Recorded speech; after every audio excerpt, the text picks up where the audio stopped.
Ya, PT Astra Agrolestari Tbk menargetkan penanaman kembali atau replanting hingga 8.000 hektar lahan sawit di tahun 2026.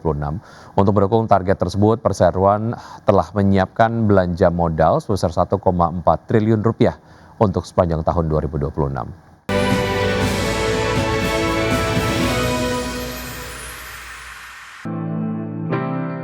PT Astra Agrolestari Tbk menargetkan penanaman kembali atau replanting hingga 8.000 hektar lahan sawit tahun 2026.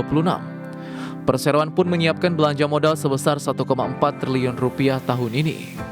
Presiden Direktur Astra Agrolestari Japtetva menuturkan, replanting memang menjadi fokus strategi utama perseroan pada 2026. Menurutnya, target minimal replanting tahun ini adalah 6.000 hektar, tetapi perseroan ingin mencapai replanting 8.000 hektar. Untuk kegiatan replanting, perseroan menganggarkan belanja modal sebesar 1,4 triliun rupiah. Alokasi belanja modal ini naik 79% dibandingkan tahun 2025 yang sebesar 782 miliar rupiah. Mayoritas belanja modal tahun ini sebesar 63,8% akan digunakan untuk mendukung replanting, kemudian sebesar 19,8% untuk mill and port, serta non-plantation sebesar 16,4%. Adapun di tahun 2025, perseroan telah melakukan replanting seluas 5.080 hektar. Lebih lanjut, perseroan menyatakan industri CPO menghadapi berbagai tantangan struktural dan dinamis, diantaranya pergerakan harga minyak, fluktuasi mata uang asing hingga geopolitik.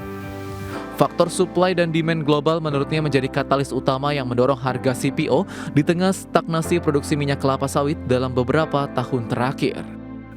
Berbagai sumber IDX Channel. PT Royal Tama Mulia Kontraktorindo maksud kami Tbk atau RMKO menargetkan perolehan dana hingga 159,9 miliar rupiah dari aksi rights issue, dan dana ini akan digunakan untuk memperkuat modal kerja di tengah tren positif sektor pertambangan. PT Royal Tama Mulia Kontraktorindo Tbk mengumumkan progres penambahan modal melalui hak memesan efek terlebih dahulu atau rights issue. Aksi korporasi ini telah mendapat persetujuan pemegang saham dalam RUPS LB pada 8 April 2026. RMKO akan menerbitkan hingga 457 saham baru dengan harga Rp350 per saham. Dengan skema ini, setiap 175 saham lama akan mendapatkan 64 HMETD.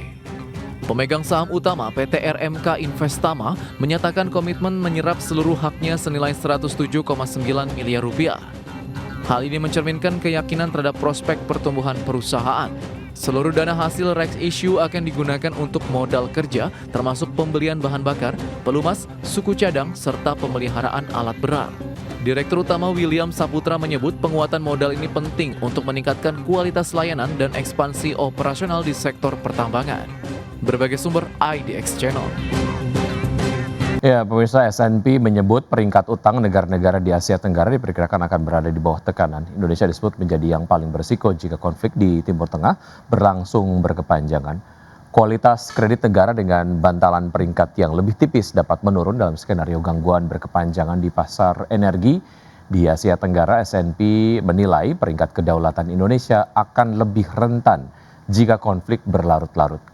S&P juga menyatakan harga energi yang lebih tinggi akan meningkatkan biaya subsidi Indonesia dan akan membebani anggaran, sementara impor minyak yang lebih mahal akan memperlebar defisit transaksi berjalan. Inflasi yang meningkat lebih cepat juga dapat mendorong kenaikan suku bunga yang pada akhirnya akan meningkatkan biaya pinjaman pemerintah. Sementara itu, Malaysia dinilai berada pada posisi yang lebih baik untuk menghadapi guncangan energi global, meskipun tagihan subsidi dan defisit anggaran kemungkinan lebih tinggi dari rencana tahun ini. Skenario dasar S&P mengasumsikan bahwa intensitas perang Iran akan mencapai puncaknya dan penutupan efektif Selat Hormuz akan mereda pada bulan April. Dalam skenario tersebut, harga minyak mentah Brent diperkirakan rata-rata mencapai $85 per barrel hingga akhir tahun 2026. Amerika Serikat memperingatkan negara-negara pembeli minyak Iran akan menghadapi sanksi tambahan seiring pengetatan tekanan terhadap Iran di tengah konflik yang masih berlangsung. Langkah ini merupakan bagian dari strategi tekanan maksimum Washington terhadap Iran terkait dengan program nuklir dan dukungannya terhadap kelompok militan di Timur Tengah. Amerika Serikat memperingatkan negara-negara pembeli minyak Iran akan menghadapi sanksi tambahan seiring pengetatan tekanan terhadap Teheran di tengah konflik yang masih berlangsung. Menteri Keuangan Amerika Serikat Scott Bessent menyatakan, pemerintah Amerika siap menjatuhkan secondary sanctions terhadap pihak yang masih membeli minyak Iran atau menyimpan dana terkait Iran di sistem perbankan mereka.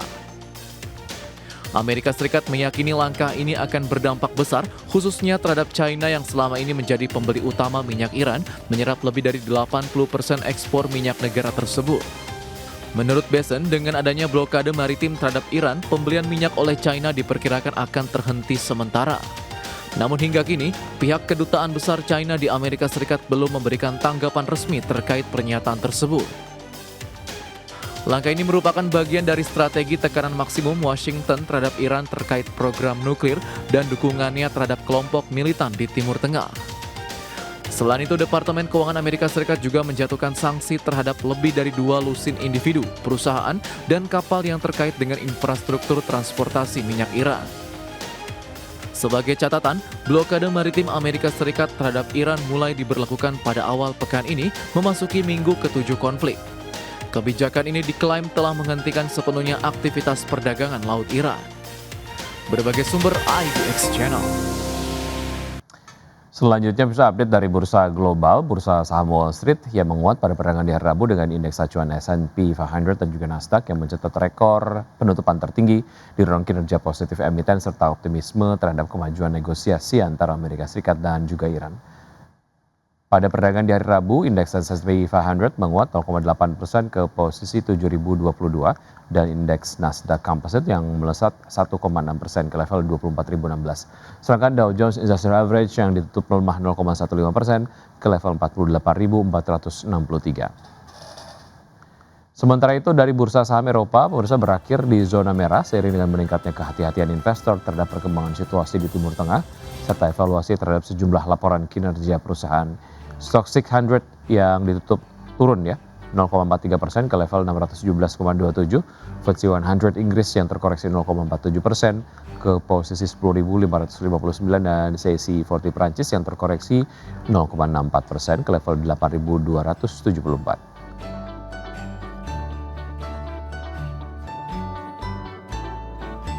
PT Raharja Energi Cepu Tbk tengah mengevaluasi rencana akuisisi beberapa aset migas di dalam maupun di luar negeri.